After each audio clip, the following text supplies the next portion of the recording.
The Queen's horror begins. The alien queen sat on her grand throne, her many eyes fixed on the giant screen before her. The dark chamber was filled with her most trusted generals, scientists, and advisors. The air was tense. They were watching a live transmission from a distant planet, a world recently invaded by the humans.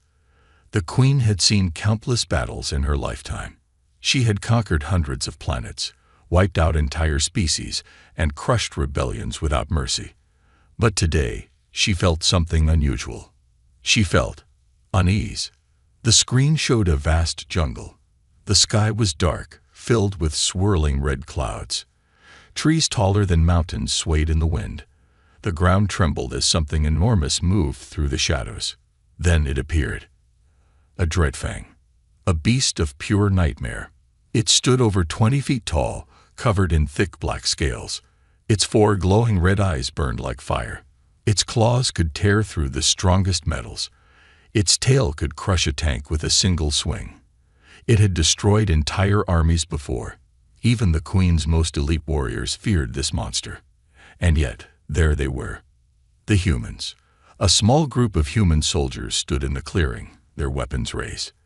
They looked tiny compared to the dreadfang. Weak, fragile. Their soft skin and thin bodies should have been torn apart in seconds. The Queen smiled. Foolish creatures. They do not understand their mistake. The dreadfang roared, shaking the ground. Its acid-dripping fangs snapped forward, ready to devour the humans whole. The chamber was silent. The Queen leaned forward, waiting for the slaughter to begin. And then, something impossible happened. The humans didn't run. They didn't scream. They didn't even look afraid. Instead, one of them, a soldier with a scar on his cheek, grinned. The dreadfang lunged. The humans moved. Fast. The first human rolled to the side, dodging the monster's deadly claws. Another human leaped onto a rock and fired his weapon, not at the dreadfang's head, but at its legs. A third human pulled out a glowing blade and sliced through the beast's tail in one swift motion. The dreadfang screeched in pain. It tried to fight back, but the humans were everywhere, moving too fast, striking too precisely. Within seconds, the mighty predator, the apex killer of this planet, was on the ground. And then, the humans did something unbelievable. They started a fire. The Queen's many eyes blinked. What are they doing? A general, standing nearby, whispered, "My Queen." "I think they are cooking it." The Queen's body stiffened. Impossible, but it was true. The humans butchered the dreadfang like it was nothing more than an animal. They skinned it, carved its flesh, and placed chunks of meat over the flames. One of them pulled out spices, a bright yellow powder, and sprinkled it onto the sizzling meat. Another human cut the roasted flesh into strips and handed them out to his squad mates. A soldier took a bite. He chewed thoughtfully. Then he nodded. "Tastes like chicken." The chamber erupted in chaos. The Queen's generals hissed and chittered in horror. The scientists clutched their data tablets, unable to process what they were seeing. The warriors shook their heads in disbelief. The dreadfang was supposed to be unstoppable. A terror so great that no species in the galaxy dared to face it. And these humans, they had killed it in minutes. And worse, they were eating it like a snack. One of the Queen's advisors stammered, "My Queen, this is unnatural. No species does this. No intelligent race eats apex predators." The Queen remained silent. Her claws dug into the armrests of her throne. A deep primal fear crawled through her mind. She had always thought humans were weak, that their fragile bodies and short lifespans made them insignificant, that their ability to adapt was nothing more than a nuisance. But now, she saw the truth. Humans were not weak. They were not prey. They were something far worse. They were the monsters. The transmission ended. The Queen took a deep breath. She turned to her generals, her voice steady but filled with dread. "Send word to all our forces," she commanded. "Do not engage the humans. Do not provoke them. Do not fight them." A general protested, "But my queen." "They are nothing but." The queen's eyes glowed with cold fire. "Do you not see?" she snapped. "They do not fear the greatest predator of our empire. They kill it. They eat it. And they laugh." The chamber fell into an eerie silence. For the first time in her long reign, the queen felt something she had never felt before. Terror. The human madness. The alien queen sat in silence. The grand chamber of her war council, once a place of loud debates and military strategy, was now filled with nothing but quiet, uneasy breathing. Her generals stood frozen, their mandibles twitching. The scientists clutched their data tablets like lifelines. The live transmission had ended, but the horror it revealed would never leave their minds. The humans had killed the Dreadfang. The humans had cooked the Dreadfang. The humans had eaten the Dreadfang. The queen's mind raced. She had studied countless species. She knew the natural order of things. Intelligent races did not eat apex predators. They feared them. They avoided them. They ran from them. But humans laughed in the face of death. Humans turned nightmares into meals. Her claws tapped against the throne's armrest. "I want a full investigation," she ordered, her voice sharp. "I want to know everything about human eating habits. How did they adapt to consuming creatures that should have killed them?" One of the HFY scientists stepped forward. He was an older member of her species, his exoskeleton darkened with age. His voice trembled as he spoke. "My queen," he said cautiously, "it is worse than we thought." The queen's eyes narrowed. "Explain." The scientist gulped and activated his data tablet. A hologram appeared, showing a list, a terrifying, impossible list. It was a record of everything humans had eaten across the galaxy. "Humans do not just eat animals from their homeworld," the scientist continued. "They consume creatures from every planet they set foot on. They do not stop at small prey. They hunt the strongest, the deadliest, the most venomous." The queen's mandibles clicked. "They eat them despite the danger." "No, my queen." The scientist's voice dropped to a whisper. "They eat them because of the danger." The queen felt her stomach tighten. The hologram shifted, displaying footage, not from the battlefield, but from human-controlled colonies across space. On the screen, a massive, six-legged predator from the ice world of Valtrex 9 lunged at a human soldier. Its fangs dripped with venom capable of melting flesh. The human dodged, grinning. Moments later, his comrades surrounded the beast and brought it down with precision shots. The next clip showed a human chef on a live stream, standing next to the massive corpse of that very same predator. He was cutting its meat into thin slices, seasoning it with something called garlic butter. "Welcome back to Intergalactic BBQ," the human chef said cheerfully. "Today, we're making flame-grilled ice stalker steaks. Don't worry about the venom. Cooking neutralizes it, and the meat has a fantastic spicy kick." The HFY generals shuddered. The video switched to a different planet, a desert world. A monstrous sand leviathan, known for devouring entire warships, burst from beneath the dunes. Humans hunted it. Humans skinned it. Humans roasted its flesh over an open fire. The queen's grip on her throne tightened. "Stop." The hologram vanished. Silence filled the chamber once more. She turned to her warlords. "Do any of you still think these creatures are weak?" No one spoke. The queen exhaled slowly. "Tell me," she said, turning back to the scientist, "how does their biology allow this? How can their fragile bodies survive consuming so many different species?" The scientist hesitated. "That, my queen, is the most terrifying part." He tapped his screen, pulling up a diagram of the human digestive system. Their bodies are not just built for eating. They are built for adapting. If they consume something poisonous, they don't just die. Some of them survive. And the next time, Their kind learns how to neutralize the poison. They modify their food. They experiment with fire, spices, cooking methods. They do not fear toxins, acids, or natural defenses. They conquer them. The queen felt something she had not experienced in centuries. True, deep, primal fear. They are not like us, the scientist continued, his voice barely above a whisper. We avoid the dangers of the galaxy. They consume them. They turn threats into delicacies. They are insatiable. A heavy silence hung in the air. Then, suddenly, the doors to the chamber burst open. A breathless Xylath messenger stumbled inside, his exoskeleton gleaming with sweat. He fell to his knees before the queen. "My queen," he gasped. Urgent report from the front lines. The queen's mandibles twitched. "Speak." The messenger's voice shook. "A Xylath warlord, General Korek, refused your orders. He ignored the warning and sent an army to attack a human-controlled planet." The queen's claws tapped the throne. And the messenger swallowed. His next words sent a chill through the chamber.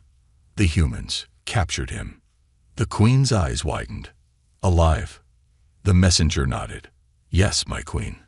But that is not the worst part." The entire room seemed to lean in.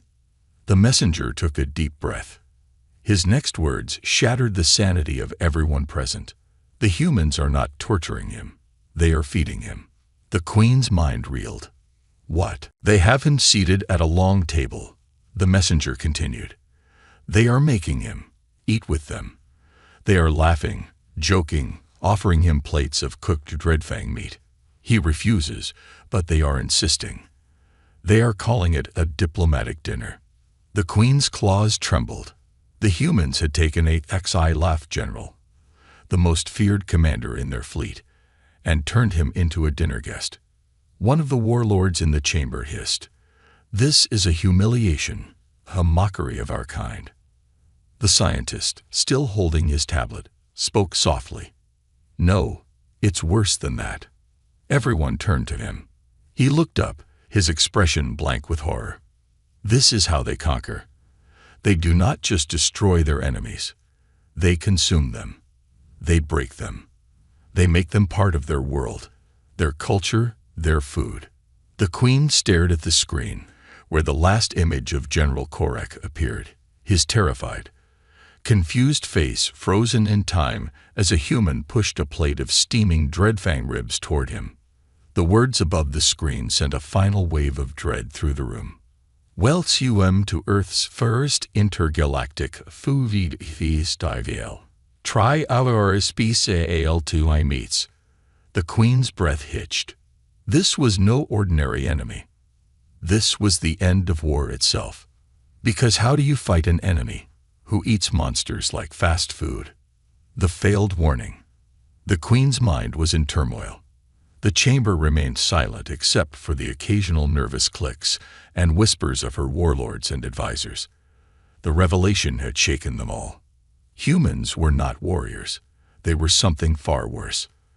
They did not just defeat their enemies. They absorbed them, turning nightmares into ingredients for their next meal. The queen closed her eyes, taking a deep breath. The weight of the moment settled deep in her chest. Then she spoke, her voice commanding and absolute.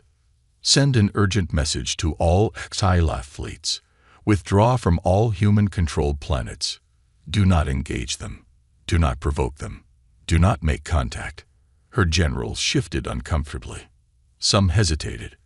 Others lowered their gazes, unwilling to meet her many eyes. But one voice, deep and defiant, cut through the tension. "My queen, this is madness." The queen turned her gaze toward the speaker, General Zarka, Supreme Commander of the Xylath military forces, a powerful warrior. His exoskeleton was lined with battle scars. His reputation was built on centuries of conquest.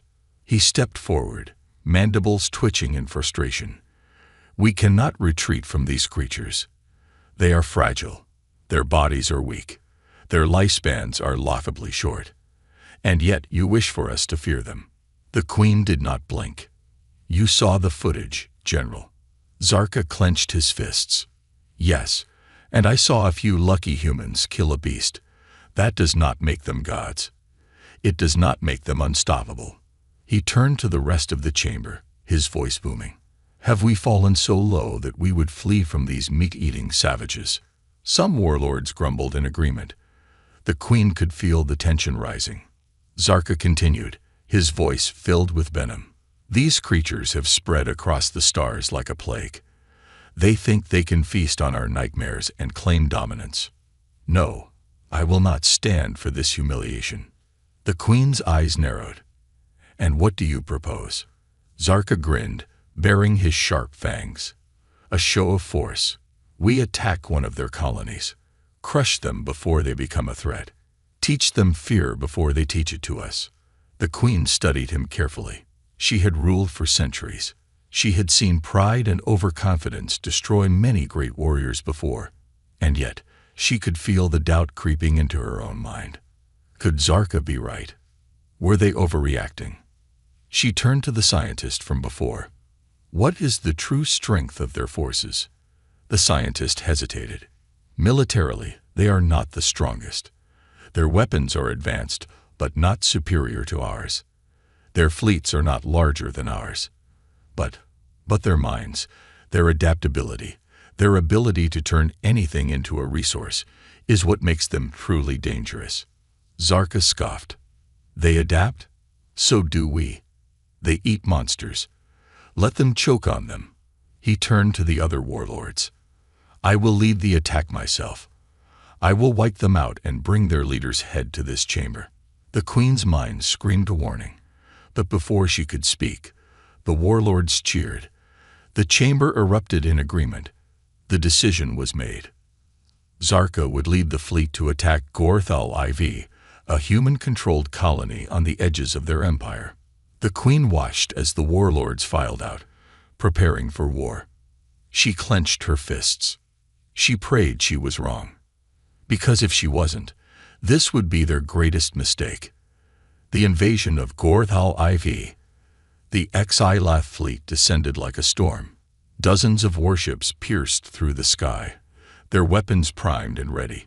Gorthal IV was a human colony, a small one, barely fortified. Zarka stood at the command deck of his flagship, watching the blue-green planet below. This will be quick, he muttered. His fleet received no resistance. No planetary defenses activated. No counterattack came. No distress signals were sent. It was too easy. Zarka grinned. They don't even know we're here. He turned to his officers. Deploy the troops. No mercy. Drop pods launched from the warships, crashing into the surface below. Thousands of Xilaf soldiers poured out, weapons raised, expecting a fight. But what they found was not a battlefield. It was a festival. The horror on the surface. Zarka stepped out of his landing craft, his eyes scanning the bizarre scene before him. The humans were laughing, not screaming, not running, not fighting. They were celebrating. Colorful banners hung between buildings. Large cooking fires burned in the open streets. Humans of all ages were gathered around long tables, eating, drinking, and sharing meals. Welcome to the intergalactic food feast, Tigel. A massive banner read. Zarka's mandibles twitched. What is this? One of his soldiers pointed toward a large central platform. General, look. At the center of the celebration was General Korak, the warlord who had been captured days ago. But he was not in chains. He was not being tortured. He was sitting at a table, surrounded by humans, eating a massive plate of meat. Zarka's claws curled. Impossible. Korak turned and saw them. His eyes widened in surprise. He wiped his mouth, stood up, and walked over. His exoskeleton looked healthier, his body stronger. General Zarka, he said, voice strangely calm. Zarka growled. What have they done to you? Korak sighed. They fed me. Zarka's fists tightened. You let them poison you. Korak laughed. No, you fool. They have shown me the truth. He gestured around him. We have spent centuries fighting, conquering, killing. And for what? Look at them. They do not hate us. They do not fear us. They welcomed me. They shared their food. Zarka stepped back in disgust. You are a traitor. No, Korak said firmly. I am free. The humans cheered, raising their drinks, their plates, their cooking utensils. Zarka realized too late. This was not an invasion. This was a trap. Because in that moment, his soldiers lowered their weapons. The smells of the cooking meat, the warmth of the fire, the laughter of the humans, it was infectious. His own troops were stepping forward, accepting plates of food. Zarka watched in horror as the exilath ate, and as they ate, something changed inside them. They understood. The battle was already over. The humans had won, not with war, not with bloodshed, but with a feast. The empire trembles. The queen sat alone in the darkened chamber, her many eyes unfocused, her thoughts spiraling. She had felt it. The moment when General Zarka's fleet went silent. There had been no explosions, no distress signals, no desperate calls for reinforcements. Just nothing. A perfect, suffocating silence. A silence that was more terrifying than defeat. The chamber doors slid open, and a trembling advisor entered, his exoskeleton paler than before. He held a data tablet in shaking claws. My queen, he stammered. Whoa, we have received a transmission from General Zarka's forces. The queen straightened, her body tense. Play it. The advisor hesitated, then tapped the screen. A holographic projection flickered to life. General Zarka appeared, but he was not the same. His exoskeleton gleamed unnaturally, almost as if it had been polished. His once proud armor was missing, replaced by a simple fabric garment, human clothing. And his face was calm, peaceful. Zarka, the ruthless warlord who had once crushed entire civilizations, was now smiling. The queen's blood ran cold. Greetings, my queen, Zarka said, his voice steady and relaxed. I am here to deliver an important message. The queen clenched her fists. A hostage message. Torture. Mind control. Zarka continued. There was no battle. No war. No loss of life. The humans did something much worse. He exhaled slowly. They invited us to dinner. Murmurs filled the chamber. The queen's claws dug into her throne. Zarka leaned closer, his expression earnest. I know how this sounds, but it is the truth. They did not fight us. They welcomed us. They shared their food, their culture, their stories, and in return, we understood something we had never considered before. He held up a steaming plate of food, human food. This, he said, gesturing to the meal, is a dish called barbecue ribs, made from the flesh of the Dreadfang, the creature we once feared. The queen flinched. We believed humans were weak because they lacked claws, venom, or natural weapons. But we were wrong. Their strength is not in their bodies.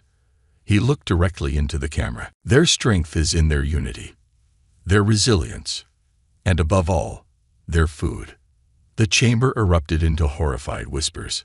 Zarka's voice softened. We have spent centuries conquering and destroying, but the humans have mastered something greater than war. They do not need to conquer by force. He took a bite of the food on his plate, chewed, and sighed in satisfaction. They conquer through taste. The screen went dark. The silence that followed was suffocating. The queen stood. Her movement sent a ripple of fear through the chamber. Where is the rest of the fleet? She demanded. The advisor hesitated. My queen, they have all defected. The queen's breath hitched. What? The advisor clutched the tablet tighter. They have abandoned their ranks. They have joined the humans. Reports indicate they are now participating in human customs. The queen's hands trembled. What customs? The advisor swallowed hard. Cooking, eating, singing around fire pits. Some have even begun working in human restaurants. The warlords in the chamber gasped in horror. One warrior stepped forward, seething. This is a trick. A mind-controlling toxin. Humans must have drugged them. The scientist from before, still shaken, shook his head. No, it is worse. He activated another screen, footage from multiple Xylath-controlled worlds. Similar defections were happening everywhere. Xylath warriors, feared across the galaxy, were abandoning their posts. Not from defeat, not from fear, but from a desire to taste human food. One video showed an entire battalion of Xylath warriors lining up outside a human-run food stall, holding trays, eagerly waiting to be served.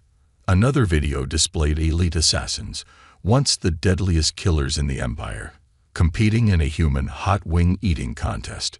A final clip showed a warship captain broadcasting a message to his crew. "We surrender, but only if we get a seat at the feast." The Queen's heart pounded. It was spreading. This was not just about one fleet. This was about the entire Empire. Her warriors were not being beaten. They were being converted. By taste, by culture, by a force greater than war itself. The Queen's desperation. The Queen took a slow breath. She had never feared war. She had never feared enemies. But she feared this. She turned to her generals. "We must act before it's too late." One of the remaining warlords, his expression frantic, shook his head. "My queen, it is too late." He activated his own screen. More footage played. The humans were already moving, but not with fleets, not with weapons. They were sending restaurants. Massive, floating space stations designed as food hubs were appearing in orbit over Xylath colonies. Humans were not attacking. They were opening businesses. The Queen felt her stomach tighten. She knew, in her heart, that the war was already over. Because the moment those restaurants opened, her people, her warriors, her citizens, her empire would taste human food. And once they did, they would never go back. The beginning of the end. The Queen collapsed back into her throne. For centuries, she had ruled with absolute power, conquered worlds, crushed rebellions. But she had never faced an enemy like this. Because how do you fight an enemy that doesn't need to fight at all? She stared at the flashing reports, entire fleets defecting, warlords resigning, armies turning into chefs. Her empire was not being destroyed. It was being transformed. And in that moment, the Queen realized the terrible, horrifying truth. This was no longer a war. This was a dinner invitation. And the Xylath Empire had no choice but to RSVP, a desperate plan.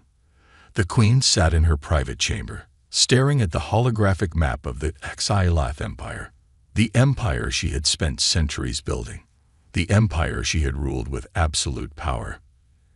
And it was crumbling. Not from war, not from rebellion, but from human food. Her mighty generals, her fearless warriors, her most devoted warlords, they were abandoning their posts, not for wealth or power, but for a seat at the humans' tables.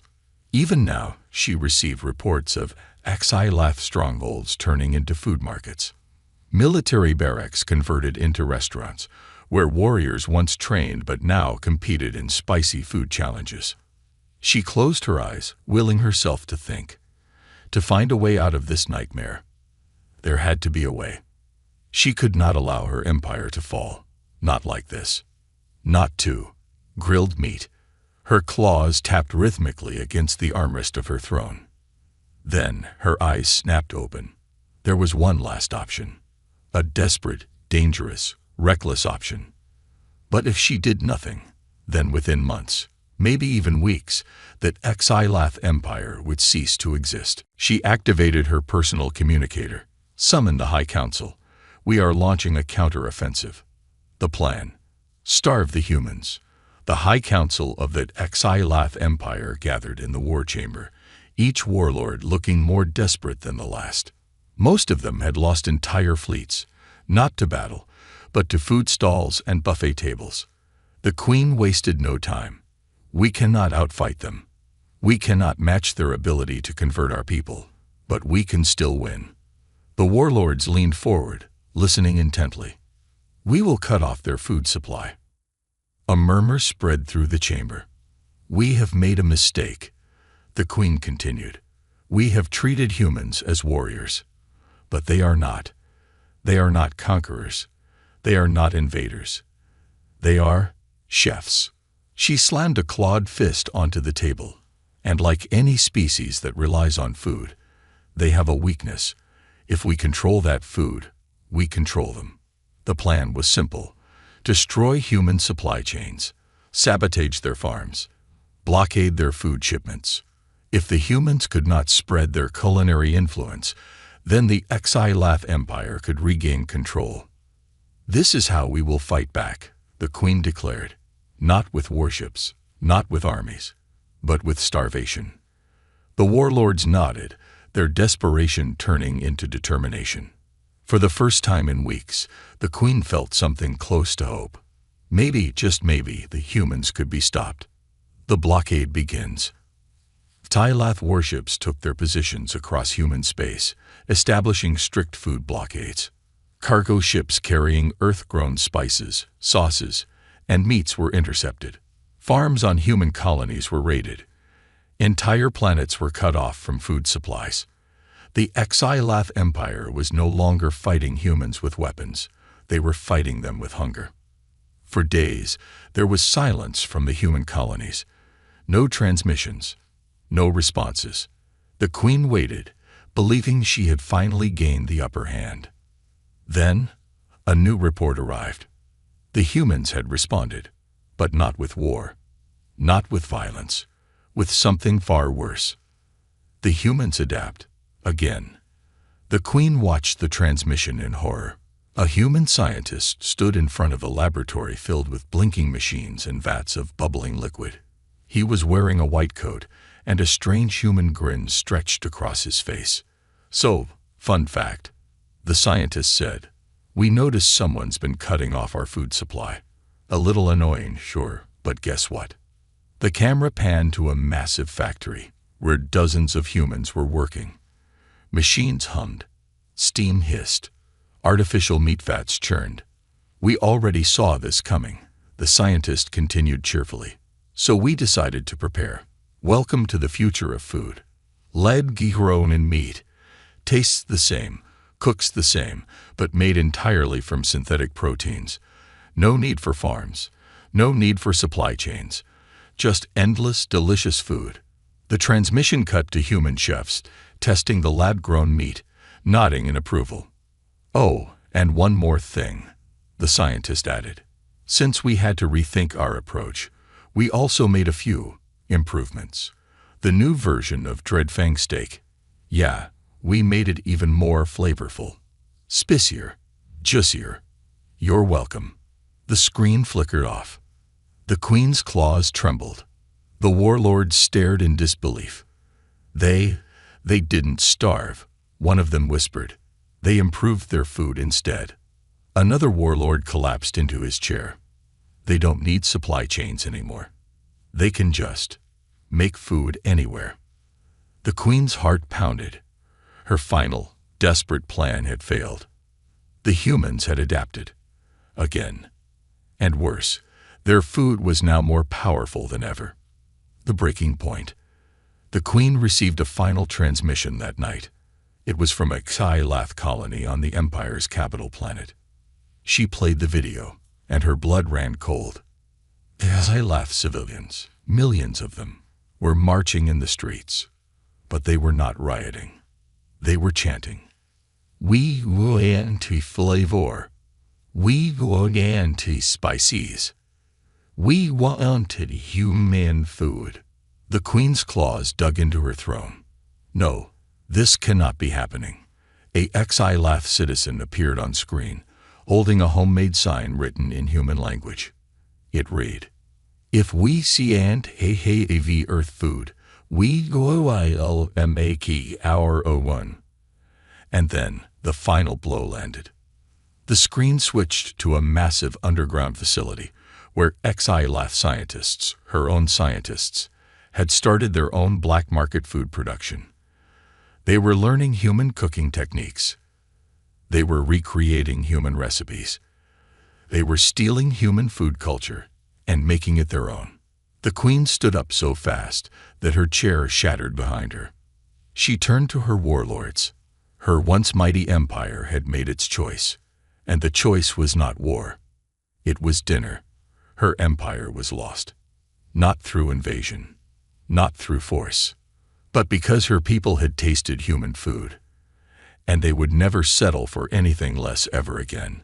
Her vision blurred. Her claws curled, and for the first time in her long, ruthless reign, the queen knew she had lost. The last mistake. The queen sat motionless in her throne, her claws gripping the armrests so tightly that deep cracks formed in the obsidian-like material. Her empire, her immortal, unconquerable empire, was collapsing not through war, but through flavor. Her people, once feared as ruthless conquerors, were chanting for human food in the streets. Her warriors, once the finest soldiers in the galaxy, were lining up at human food stalls instead of battle formations. Her scientists, once dedicated to developing new weapons of war, were perfecting barbecue techniques and debating spice combinations. It was over. And yet, she refused to accept it. She was the queen of the HFY Empire. She had conquered countless worlds, crushed entire civilizations, turned stars into weapons. She would not, could not, allow her reign to end like this. Her mandibles twitched. There had to be a way. Then, slowly, a new thought began to form in her mind. What if humans had weaknesses? What if their love of food could be used against them? Her 6 glowing eyes flickered with new determination. They had one last chance. One final opportunity to reclaim their power. And this time, she would not fail. The final plan. Poison the feast. The queen's plan was elegant in its simplicity. If humans won battles through taste, then the HFY would turn that taste into a weapon. They would infiltrate human supply chains. They would introduce subtle, undetectable poisons into key ingredients. Meats, sauces, spices. And then, when the humans consumed their beloved food, they would fall. It would not kill them instantly. No, that would be too obvious. Instead, it would act slowly, weakening their bodies, dulling their senses, eroding their ability to fight back. And by the time they realized what was happening, it would be too late. The queen summoned her most loyal spies, agents who had not yet been seduced by human food, and issued her command. Begin immediately. Do not fail me. The agents vanished into the shadows, heading toward human space. The queen allowed herself a rare smile. This was it. The last, perfect checkmate. And this time, humanity would not escape. The humans' response. The unthinkable days passed. Then weeks. The queen waited, expecting to hear reports of humans falling ill, of weakness spreading through their forces, of defections slowing down as her people realized that human food was no longer safe. But then, something strange happened. Instead of reports of panic, she received a transmission from a human chef. The screen flickered to life, revealing a grinning, round-faced human standing in a massive kitchen. The background was bustling with activity, hundreds of chefs moving at lightning speed, chopping, stirring, and tasting. "Hey there, HFY Empire," the human said cheerfully. "We've noticed something funny going on with our ingredients lately. Thought we'd give you a little update." The queen leaned forward, her claws tightening. The chef lifted a small vial of dark liquid. "This," he said, shaking the vial. "We found this in our spice shipments. Turns out, someone tried to slip in a little surprise. A slow-acting poison designed to weaken us over time." The queen's breath caught in her throat. They knew. The chef grinned. "Clever plan. Really, hats off to you guys. Then his smile grew even wider. "Do it, you forgot one thing." He reached off-screen and pulled something into view. It was a massive glowing machine, humming with power. "We humans," he said, patting the machine, "test everything we eat. Every shipment, every ingredient, every spice. You think we don't check? That we don't analyze every single molecule that enters our stomachs? Food is our greatest passion, our greatest weapon. We protect it with our lives." He flicked a switch, and the machine lit up, scanning the vial in his hand. "Your poison. Neutralized before it even hit a single plate." The Queen's claws dug into her throne. "Impossible. Impossible." The chef shrugged. "But hey, we get it. You're desperate. You want to win. So here's what we're gonna do." He leaned closer to the camera. "We've decided to return the favor." The Queen's heart stopped. "We improve your food." The chamber erupted into chaos. The warlords screeched in horror as the screen shifted, showing HFY kitchens across the empire. Human chefs were there, infiltrating their restaurants, training their cooks, perfecting their recipes. New dishes were already spreading through HFY worlds. Dishes that were more addictive than anything the HFY had ever tasted before. Flavors they could not resist. And the humans, they were giving it away for free. "Enjoy," the chef said, winking at the screen. "No need for war. Just a taste. Once you try it, you'll never go back." The transmission ended. Silence fell over the Queen's chamber. She knew. It was over. The fall of the HFY Empire. The Queen tried to resist. She banned human food. She issued strict orders. She executed those who defied her. It didn't matter. Her people had tasted something better. And once they had, they refused to live without it. HFY worlds fell, not to human fleets, but to human chefs. Cities transformed into culinary hubs. Warlords traded their weapons for aprons. Even her own elite guards abandoned their posts to work in human-owned restaurants. The Queen was the last to hold out, alone, in her dark, empty palace, until the day she finally gave in. A single plate of Earth-made dreadfang steak was delivered to her throne room. She stared at it for hours. Then, slowly, she picked up a piece, brought it to her mouth, and took one bite. Her eyes widened. Her mandibles trembled. The flavor was indescribable. And in that moment, she finally understood. The HFY Empire had not been defeated. It had been evolved. It had been conquered by taste. And the Queen, she was just another guest at the feast. The Queen's final choice. The taste lingered on her tongue, richer and more complex than anything she had ever consumed. It was not merely food. It was an experience, a revelation, a final message from the humans. You never stood a chance. The Queen sat in silence, her claws resting on the now empty plate before her. Around her, the once grand war chamber of the HFY Empire lay in ruin, not from battle, but from abandonment. Her warlords were gone. Her advisors had vanished. Her elite guards had left their posts, lured away by the call of human cuisine. She was alone. For centuries, she had ruled with an iron fist.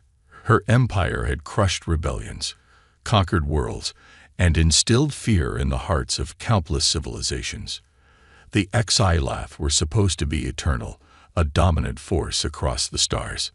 And yet here she sat, not defeated by war, but by flavor, by spices, by fire-grilled meats, by a species that turned their enemies into dinner guests. Her mandibles twitched in frustration. This was insanity. Her empire had not been burned or bombed. It had been marinated and slow-cooked to perfection. She stared at her reflection in the polished plate before her. What was left for a queen without an empire? The human invitation. Her thoughts were interrupted by a soft chime, a transmission request. She hesitated, then reached out, activating the holographic display. The face of a human appeared, a middle-aged man with bright eyes, wearing a pristine white uniform. Behind him, the bustling sounds of a restaurant kitchen echoed. The clatter of plates, the sizzle of cooking meat, the laughter of both humans and Scilath chefs working side by side. "Ah, Your Majesty. Finally. I was wondering when you'd answer." Her claws clenched. "Who are you?" The human smiled. "I am Chef Marco Velez, head of the Galactic Culinary Council." "The what?" "Oh, we're an interstellar organization focused on food diplomacy. Our goal is to unite the galaxy through shared cuisine. And well," he gestured at her empty plate, "I see you've already had your first taste." The queen felt insulted, and yet, also, intrigued. She exhaled slowly. "If you are here to mock me, you are wasting your time." Marco shook his head. "Oh, no. Quite the opposite, actually." He leaned forward, his grin widening. "I'm here to offer you a job." The queen froze. "Excuse me?" Marco chuckled. "Look, Your Majesty, we both know the war is over. Your people have made their choice. They don't want to conquer anymore. They want to eat, cook, experiment with flavors, and share meals with new species." Her claws tapped against the table. "And what does this have to do with me?" Marco shrugged. "You have two options, really." He held up one finger. "Option 1. You refuse to adapt. You stay here alone, watching as your empire turns into a foodie paradise, resenting the fact that we humans beat you without ever firing a shot." The queen scowled. "And option 2. Marco grinned, holding up a second finger. "You join us." The queen blinked. "You bring the Scilath culinary traditions into the next era. You help us create new recipes, experiment with new alien ingredients, and build the greatest intergalactic food empire the universe has ever seen. You become a part of history, not as a ruler of war, but as a ruler of taste." The queen scoffed. "You think I would trade my throne for a kitchen?" Marco's grin never faltered. "It's not a kitchen, Your Majesty. It's an empire of flavor." The queen stared at him, feeling a deep sinking dread, because she realized, in that moment, she had already lost. And humans, they had already won. Not through destruction, not through invasion, through something far more irresistible, through taste. The birth of the first galactic culinary empire. Years passed. The Scilath no longer waged war. Their fleets, once instruments of terror, had been converted into mobile food markets, traveling from planet to planet, introducing their own unique spices and flavors to the galaxy. Their feared battle stations became culinary academies, where alien species learned the secrets of both Scilath and human cooking techniques. The queen was no longer a queen. She was now Master Chef Tarvax, Supreme Culinary Director of the Galactic Food Federation.